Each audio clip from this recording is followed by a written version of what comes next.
Hey everybody, Kael McDonald here. This is going to be the first of what is hopefully quite a few talks about recent challenges we've done with Venture Crew.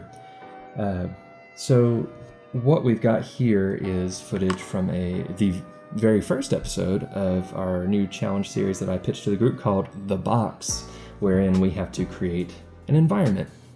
And we have 1 hour to do it. It has to fit within this cube, and it's an isometric perspective, which, if you're not familiar with that, is basically constrained to roughly a 30 to 35 degree angle.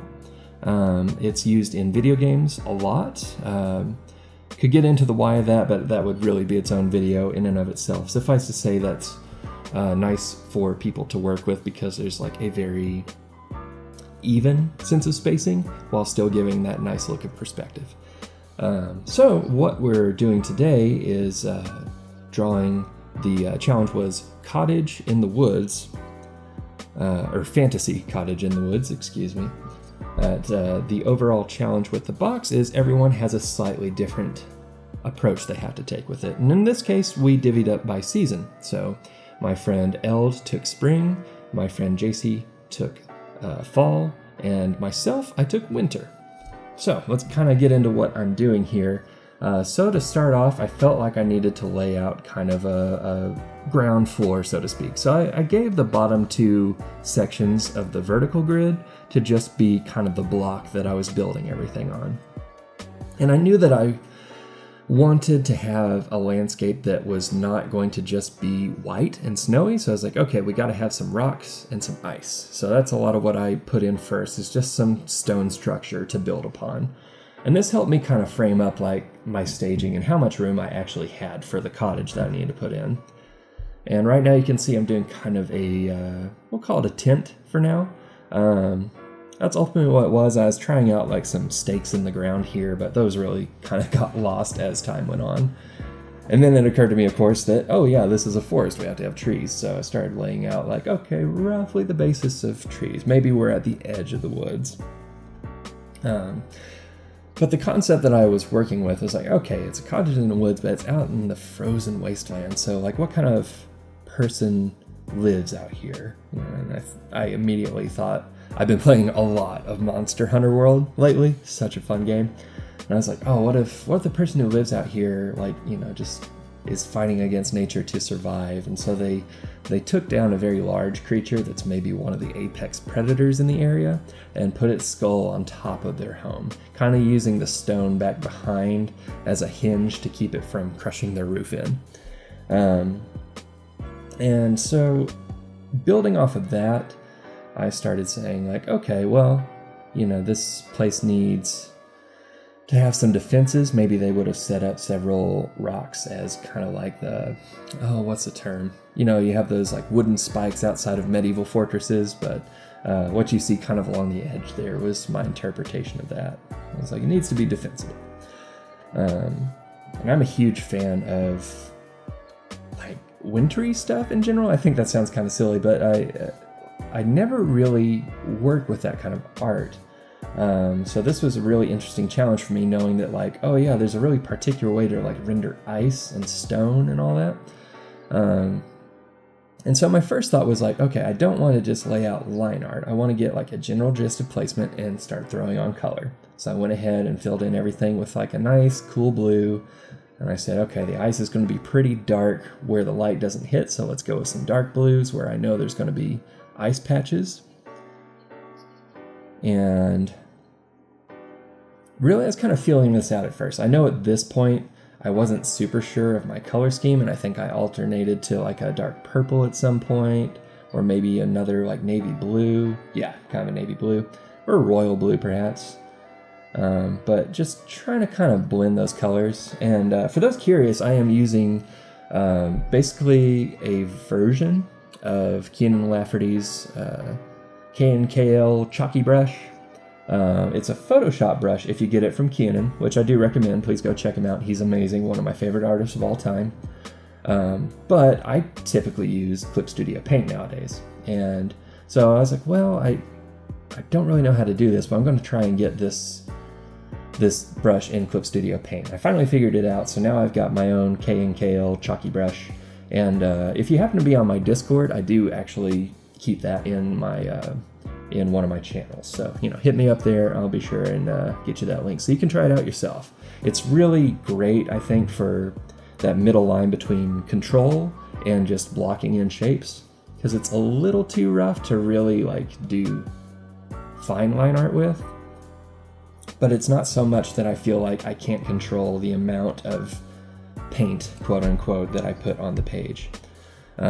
So going back into color here, I threw down some really dark gray for the stone, knowing that typically speaking, when I paint digitally, I start with the darker colors because I'm going to add light onto that. And I'm not real sure why that helps me mentally, but it does. It helps a ton. Something about painting the light onto stuff just makes things click for me mentally, and keeps colors from getting washed out, because I'm always thinking in additive terms, I guess, rather than going back and being like, okay, let's drop a whole bunch of dark purple or blue or just, a multiply black layer, because that always ends up getting pretty muddy. And I thought okay, maybe this, person's out in the woods, there might be some kind of tribal vibe to this. That's really not the word I want to use. I think there's much better terms out there. But again, playing a lot of Monster Hunter and just liking that kind of iconography, I'm like, all right, we'll make this have a little bit more character to it.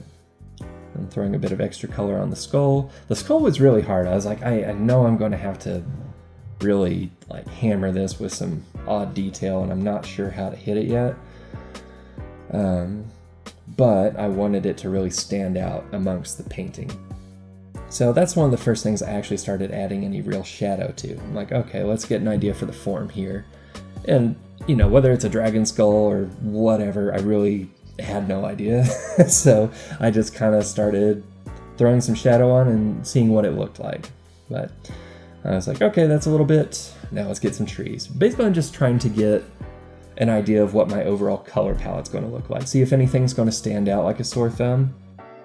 Because I went with the browns and warm tones on the tint because I really wanted that to pop. That's essentially the point of this piece, right? So, we're establishing what's the environment that this tint exists in, and what is this tint? Who lives in it? So, with professional design, you're really looking at conveying a bit of story with a single image. And in this case, even a part of an image.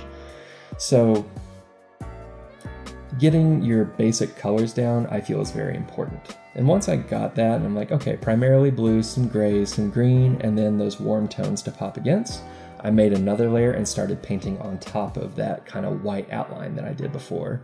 Again, going in with that gray stone color to start blocking in what is going to be jutting out of the ground. Because I felt that those would be some of my strongest shapes present within the work. And I definitely had some moments where I thought there's all these white edges that I don't actually want. I should clean this up. But you have an hour, you got to leave that stuff behind. So it helped me really focus on what I needed to get done rather than what would pretty up just a handful of pixels. And we'll see by the end, there's several things I wish I could have added to this, perhaps some more cast shadows I think we're missing overall. But I think I still got an overall good indication of light, And I added in some smaller stones just to kind of add to the sense of scale. I did want this to look, a little wider than this tiny cube would have maybe indicated. And then I realized I needed to draw, tree trunks, which I probably should have done before drawing the pine part. But yeah, you do what you can. It's all fixable. Excuse me. So at this point, I think I was considering when it's time to actually put some light down. And again, talking about digital painting and painting with light, there is a point where it's you have to say okay, let's start adding some three-dimensional stuff here. And right now it looks like I went back to kind of block in the skull a little bit more because I felt like it was fading into everything else. And I was starting to draw nostrils on it, and I realized that like most skulls I see with a longer snout have more of that hollow thing, so I went ahead and carved that out. And at a certain point here, I think I decided that like I was kind of beginning the wrong way by having put down a whole bunch of white and blue to start with, because ultimately, no matter what I draw here, I'm going to have to go back over it with white to kind of put snow back on everything. So I was like, well, okay, let's draw some of this stuff in. I added some even darker shadow to the skull because that's going to really eat up a lot of the sunlight. It's a massive object that would be casting a pretty deep shadow. So once I've got that hammered out and start, throwing in just some little divots and cracks and things like that, and just getting a sense that there's bone there rather than some obscure shape, I round out that in the tint. And I think maybe at this point I start the lighting. I know I said that a minute ago. It's one of those things. I just did this challenge and I'm like trying to think what order I actually produced some of this content. I'm working on some trees a bit more, kind of making sure that those go back over the trunks, it looks like. And there were several points during this, and this is interesting because, again, this is like my first like isometric environment. And trying to like get myself out of my comfort zone and just throw some colors in here and there.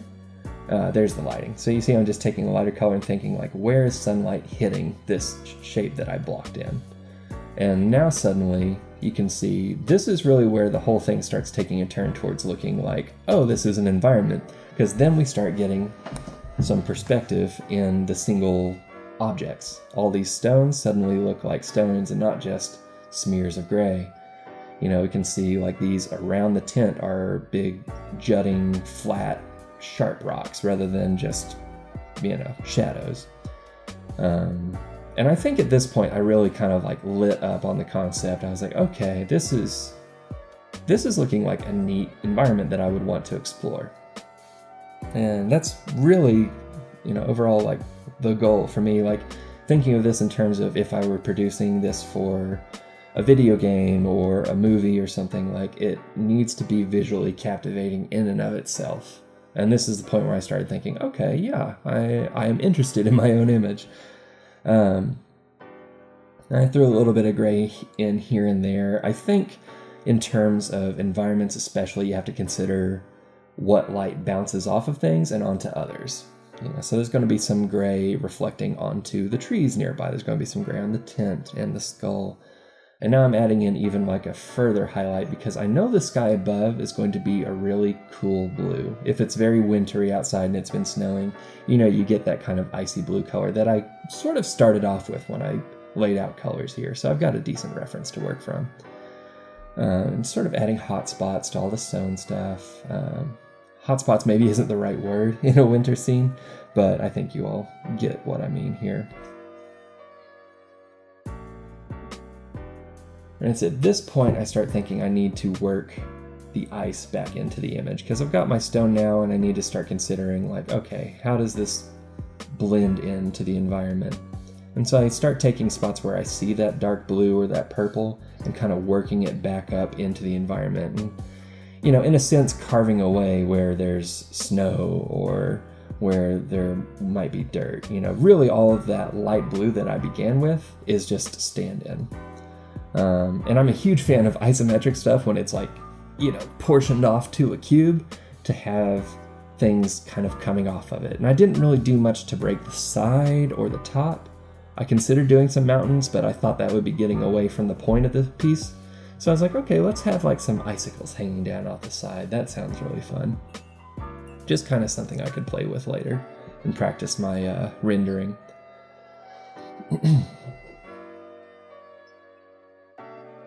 So once I got this to a point where I felt like I could see the scene, I made a new layer and grabbed a color dodge brush, pretty low opacity, and started kind of throwing on some sunlight. And I think this came on a little bit heavy to begin with, partially because I was still using the chalky brush and there's a little too much texture in that when you scale it up, as you can see on some of the points of the trees there.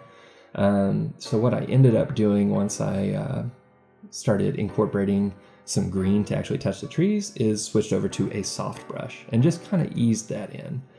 And again, I wasn't like precise and say only touch the trees, because when light hits green or any color, it's going to reflect off a little bit onto things around it. So it's going to add to it ultimately to have just this slight bit of green on things around it.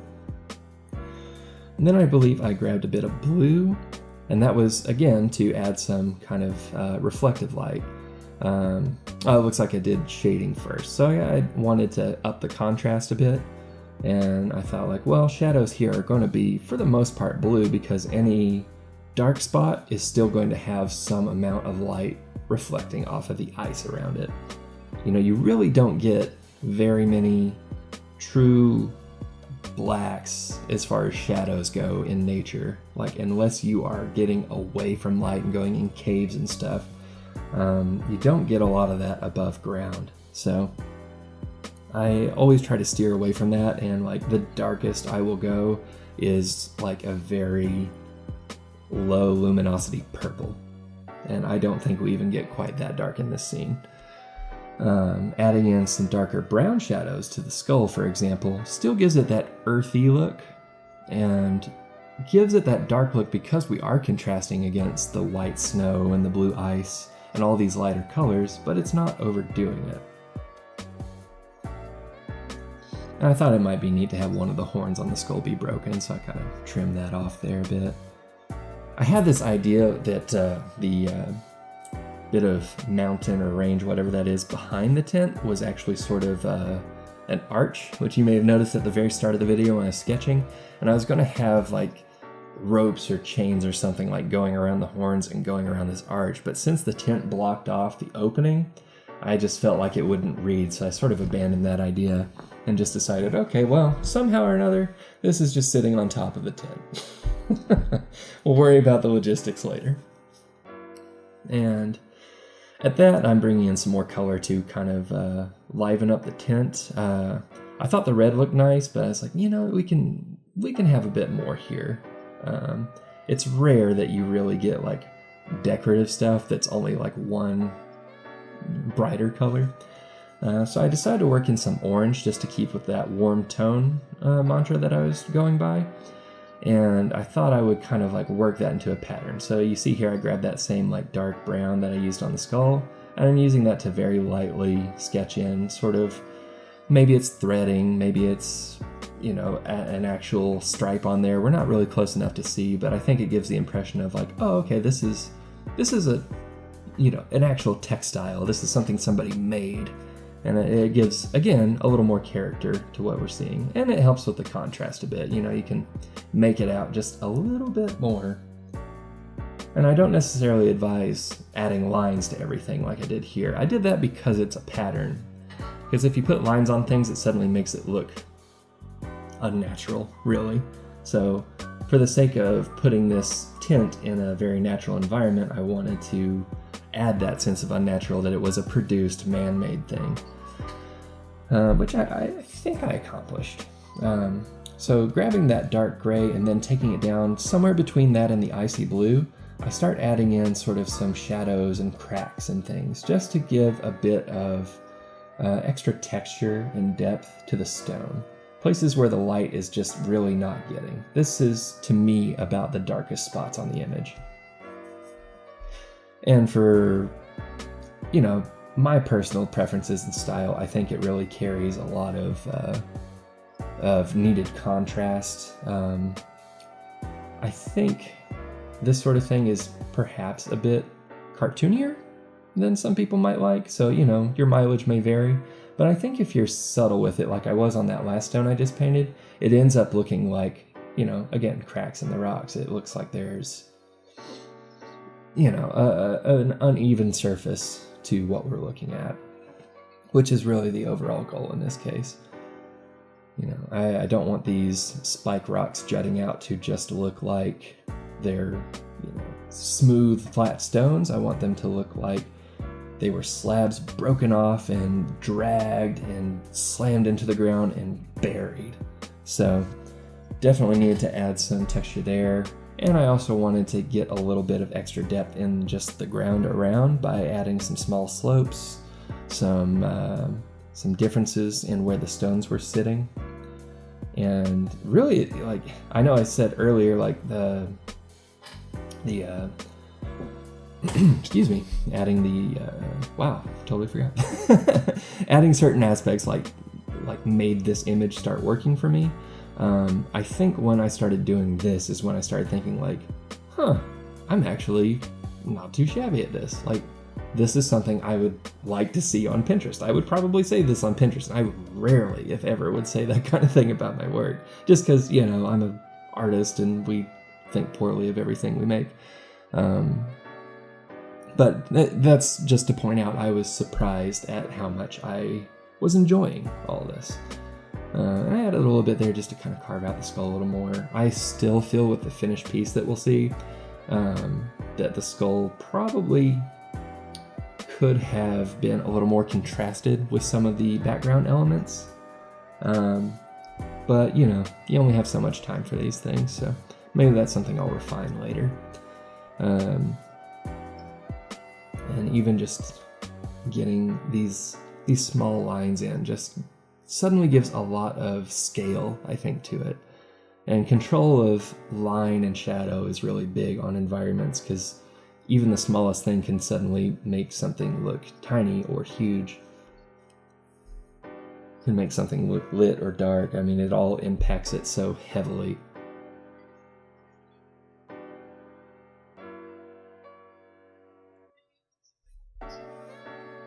And even watching this now, like, I know I get to it later, but I'm like, I wish I just painted on those teeth instead of just leaving them these weird staccato shadows. But I saw where the time was at, and I thought, well, I really need to get started on the trees, because it's going to look awfully weird if those are just green blobs. And if I were to do this again with more time, I would have probably done a little more with coloring in the trees than this. But ultimately, I needed to just convey, hey, these are pines with snow on them. So I knew I was going to paint white on the tops, and potentially some of the middle even. But if I at least got the bottom and some of the middle with that darker green, just to show that there's like layers and branches and stuff, it would carry the idea. I very much wanted to approach this with the appeal to not doing things that I didn't need to do, which was really an abject failure right from the start, because the very first thing I didn't need to do, and that was like coloring in all this blue ice stuff and and thinking like, oh yeah, I'll paint the snow in first and then I'll paint the environment, when really, if you're doing a winter scene, paint the environment, add snow on afterward. That is the very last thing I do in this, as I recall. So once we get into seeing the snow come in, we're basically on the last runs of the whole thing, besides some lighting adjustments. And actually, speak of which, one thing I love in digital art is how people add this almost like inner captured light to ice, and I wanted to try that out. So I did a color dodge brush with the Kael Chalky. Picked this kind of light turquoise sort of color here, and just kind of went towards the core of various parts of ice and just, you know, dabbed it in a bit. It a little goes a long way, as you can see here, and this just punched the color up on this so nicely. And there's a spot or two that I would have liked to have cleaned up a bit, but again, for time, I'm very happy with what we got. And being unsure whether I was going to go with like icicles or snow at this point, I went ahead and added some of that to those streaks coming down. But ultimately, I went over a lot of that with snow. I think it still worked to have some of that color in there, but you know, you'll see that it gets covered up a bit. Adding a little bit of white to detail the skull and sort of add rim light there. These are very tiny things. I'm starting really the process of adding snow to this whole scene and thinking how it might bunch up where there's corners, where there's ledges, where there's tree trunks, things like that. Without wanting to cover up too much detail. So you can see like there's some spots where I build it up where I think maybe snow might have fallen more or stacked more or even drifted to. And it really just starts bringing it together. Like even without having gotten the chance to add shading onto the snow, I think this did a ton for the overall image. Like suddenly it's not just this weird spackle of color, there's snowdrifts, there's little lumps everywhere, and it's like there's texture to this whole thing that's suddenly been like softened and made to look colder. So it was very enjoyable to do this part. And even just adding, some small dots here and there to show that this is a big thing that has a ledge with snow on it. And then I accidentally dragged that down and scared the crap out of myself. I remember that. Fixed it immediately, but oh man, yeah, startled me. And the snow actually has an added benefit of you can add a sort of sense of not only depth, but just different height that maybe you're not catching at this perspective. So like that little slope of ice underneath the large rock peak, now you can tell that that's got its own little area you could potentially walk on because it's a little bit separated from the rest now that there's snow on top of it. And I knew snow would gather on top of the tent, so I did that. Thought maybe, the guy's got to clean some of it off here and there, so it's not going to be just all over the thing, but it's still going to be like in the corners and such. Snow on top of all the stones where it wouldn't get blown off or not be able to take, and would of course work in piles between the stones as well. And you can see that this is just coming together. I mean, yeah, like I don't necessarily have a lot of advice on this except think of like where snow would gather due to nature and where it would be taken away from due to, characters that live in the area. But beyond that, you're really just kind of having fun dropping snow wherever you want, make it your own little winter wonderland. And I even didn't dot too much around the base of these because I thought to myself, like, I'm going to bring snow off the edges of this, and I don't know how far back I'm going to tie that in, so I'm not going to worry over much on the edges just yet. I want to be sure and get the trees. So started on that, adding a little more of a point to some of these and spackling on some extra dots here and there just to imply that there's some snowfall. And again, I think this would have worked better had I started thinking of the trees more vertically and drawing the trunk first and maybe adding some light on the trunk and then drawing all the the pine needles and then just sort of stacking in the sense that this isometric view has perspective building up from that perspective. I think probably would have been a more efficient way for me to approach the trees. That said, I think they still came out nice. I was strapped for time at this point, so I mostly just wanted to make sure I didn't have bare trees in a place that clearly had snowfall. So at this point, I felt like, all right, I've got the image done. Let's have some fun with, snow and ice coming off the edges of the piece. So I started bringing that over. And I feel like this kind of took it from fun environment to like this cool little thing that you could look at on its own, like it's floating in space, really just did a lot for it. So I guess I've kind of covered what needs talking about here. Hopefully that included some interesting tips on like, what I was thinking about as I worked on this. Just blending in. And this is just literally like, it's not quite white, but it's so close to white it may as well be.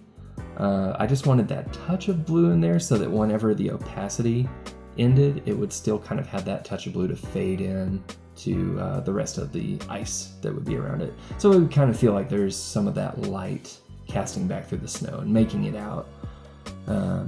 Really, any discussion of digital painting is a discussion of light, so sorry if I'm hammering on that subject too much, but yeah.